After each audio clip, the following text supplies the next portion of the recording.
이 스가랴는 이 바벨론 포로에서 사람들이 돌아오는 이야기를 하고 있고요. 또 제2의 성전 스룹바벨의 성전을 짓는 그런 재건을 위한 이 역사를 기록한 것이 스가랴에 있는 말씀이에요. 그러면서 동시에 이 스가랴는 환상의 이 말씀을 가지고 하나님의 나라를 꿈꾸던 그런 이 말씀을 기록했어요. 요한계시록에 있는 그 사건들이 이 스가랴에게서 이렇게 나타나는 것을 볼 수 있고, 이 스가랴와 요한계시록이 아주 밀접하게 연결되어 있다는 것을 알 수 있습니다. 오늘 이 청량줄을 잡은 사람이라고 하는 이 환상 속에 이제 세 번째 환상인데, 이 환상 속에 그 예루살렘이 또 하나님의 이 성전과 이 하나님의 이 성이 어떻게 회복될 수 있을까? 이게 요한계시록에 보면 새 하늘과 새 땅이라고 하는, 그리고 새 예루살렘이 하늘에서 내려오는 그런 걸 보여주잖아요. 근데 이제 여기는 이 바벨론에서 이제 포로에서 다시 이제 이들이 해방돼 가지고 이 원래의 예루살렘을 꿈꾸는 거예요. 근데 이제 이 스가랴 선지자가 이 환상을 봅니다. 2장 1절에 보면 눈을 들어 본즉 한 사람이 측량줄이라는 거예요. 이 측량줄이라고 하는 것은 지금으로 얘기하면 그냥 줄과 같은 거죠. 자예요. 그러니까 얼마나 되는지를 재는 그런 도구입니다. 그가 잡기로 그랬더니 2절에 네가 어디로 가느냐 물은즉 그가 내게 대답하되 예루살렘을 측량하여 그 너비와 길이를 보고자 하노라, 이렇게 얘기합니다. 예수께서 있는 말씀에 보면 여호와 삼마라고 하는 것이에요. 하나님의 그 성읍이 어떤 성읍인지, 이렇게 하나님의 통치의 공간을 여호와 삼마 이렇게 얘기합니다. 그러니까 그게 얼마나 넓은지를 이게 잰다는 것은 무슨 뜻이냐면, 이게 회파된 성읍이죠. 전쟁에 의해서 또 사람이 살지 않으니까 파괴된 성읍이에요. 그러니까 다시 재건하려고 하니까 그 재건을 하기 위해서 일단 제일 먼저 중요한 게 뭐냐면 측량하는 겁니다. 그래서 그 측량대로 다시 회복하는 것을 말씀하시는 거죠. 그러니까 그 환상을 보는 거에 하나님이 예루살렘을 회복시키려고 하는 것보다 이렇게 얘기하는 거죠. 그랬더니 3절에 내게 말하는 천사가 나가고 다른 천사가 나와서 그를 맞으며 이르되 너는 달려가서 그 소년에게 말하여 이르기를 예루살렘은 그 가운데 사람과 가축이 많았으므로 성곽 없는 성읍이 될 것이다, 이렇게 얘기합니다. 그러니까 이 예루살렘의 성은 사람과 가축이 많았으므로 성곽이 없는 성읍이 될 것이다, 이렇게 얘기하는 거예요. 그러니까 측량을 할 필요 없고 또는 측량을 할 수 없을 만큼의 길이와 넓이로 하나님께서 재건하시고 회복시켜 주시겠다, 이렇게 말씀하시는 거죠. 그러니까 우리가 이런 거예요. 하나님 앞에서요, 우리가 회복됐다라는 거잖아요. 우리가 구원의 개념이 회복이에요. 회복이라고 하는 것은 원래의 자리, 돌아올 회잖아요. 그래서 다시 원래의 그 자리로, 또는 하나님이 우리에게 주신 그 복된 자리로 돌아가게 하신다, 이런 거잖아요. 그런데 우리가 생각하는 회복은 원래 상태로의 그런 회복이라고 생각하는 거예요. 근데 하나님의 회복은 이 욥한테 주신 것처럼 창대에서 더 창대로 가시는 거예요.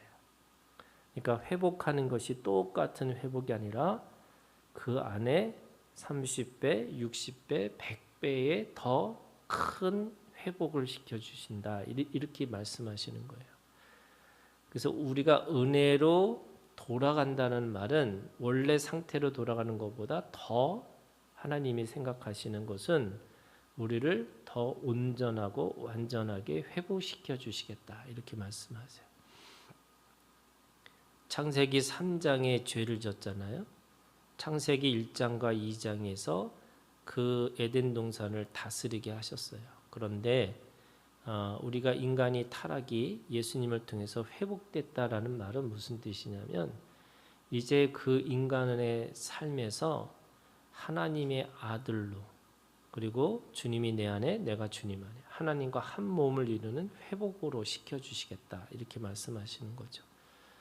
그러니까 그 예루살렘 원래 다윗이 꿈꾸던 또는 다윗과 솔로몬이 이루었던 그 예루살렘의 그 모습이 그들에게 회복이 아니라 뭐라고 얘기하냐면 이 성각 없는 성읍이 될 것이다 이렇게 얘기해요. 그게 사람이 너무 많아서 가축이 너무 많아서 그 너비와 길이를 측량할 필요가 없다 이렇게 얘기를 하시는 거죠. 그러면 성읍이 없는 이 성곽이 없는 성읍이라는 건 얼마나 이게 어떤 일이 벌어지냐면 이 적들로부터 공격받을 수 있는 게 이 성곽이 없는 성읍이잖아요. 그런데 하나님께서 두 번째로 말씀하세요. 5절에 여호와의 말씀에 내가 불로 둘러싼 성곽이 되며 그래서 하나님이 불로 그 성곽을 지키시겠다는 거예요. 그 너비와 길이를 넓혀 주시면서 그 너비와 길이를 하나님께서 불로 지켜주시는 성곽이 되겠다 이렇게 얘기하는 거죠.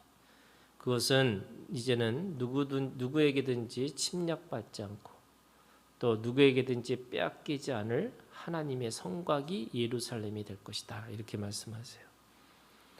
그러면서 이 세 번째 그 성곽이 되며 5절에요. 그 가운데서 영광이 되리라 이렇게 되어요. 영광. 여기에 하나님의 임재가 그곳에 계시겠다 이렇게 말씀하시는 거죠.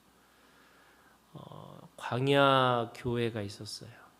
이게 이 광야라는 이 신앙생활에 광야 교회가 있는데 그 광야는 불기둥과 구름기둥으로 하나님께서 지켜주신다 이렇게 얘기했잖아요. 그럼 불기둥이 뭘까? 그 60만 명이 지나갈 수 있도록 그들을 불로 성곽을 만들어 주신 거예요. 구름기둥으로 그 안에 하나님의 영광과 하나님의 임재가 임하신 거죠. 그러니까 상상을 해보세요. 하나님의 불로 내 외곽을 지켜주시고 그 구름이라고 하는 하나님의 영광과 하나님의 임재가 나를 지켜주신다 이거예요. 하나님이 우리를 회복시켜 주시는데 자 그러면 이 예루살렘과 새 예루살렘이라는 게 뭐냐? 오늘 우리에게 우리의 존재를 말하는 거죠. 우리가 교회고 우리가 예루살렘이고 오늘 우리를 향한 하나님의 이 은혜의 회복을 말씀하세요. 그래서 우리의 모든 것들을 통해서 하나님이 어떻게 하시냐면 불로 우리를 보호해 주시고 구름으로 하나님께서 우리를 그 영광과 임재 가운데 거하시도록 우리와 함께 하시는 거고 그 안에 하나님의 원하시는 이 너비와 길이는 이 은혜의 넓이와 길이는 상상도 못할 그 은혜가 있고 그 은혜 속에 우리에게 주시는 복이 있다 이렇게 말씀하고 있습니다. 오늘 이 말씀이 오늘 우리의 모습이고 우리를 향한 하나님의 사랑이라고 말씀하시는 거죠. 오늘도 이 말씀 가지고 우리가 함께 기도하는 시간을 갖기를 원합니다. 우리 기도하겠습니다. 여러분 이 시간 하나님은 우리를요 우리가 연약할 때 그리고 우리가 죄인이었을 때 또 우리가 하나님을 대적하는 그 순간에 하나님은 나를 내버려 두지 않으시고 그 안에서 하나님의 사랑을 확증해 주셨다 이렇게 말씀하세요. 여러분 이 시간 하나님의 은혜를 기억하시면서 그 은혜를 향한 하나님의 우리의 사랑의 고백에 기도를 드리기를 원합니다. 하나님의 사랑은 너비와 길이가 제일 측량할 수 없다는 거죠.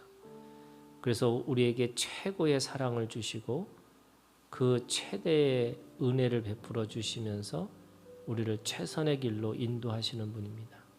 여러분 이 시간 주님의 은혜와 주님의 사랑을 우리의 입술로 이렇게 고백하고 우리의 입술로 주님 앞에 사랑한다고 그렇게 고백의 기도를 함께 드리기를 원합니다. 다 같이 기도하겠습니다.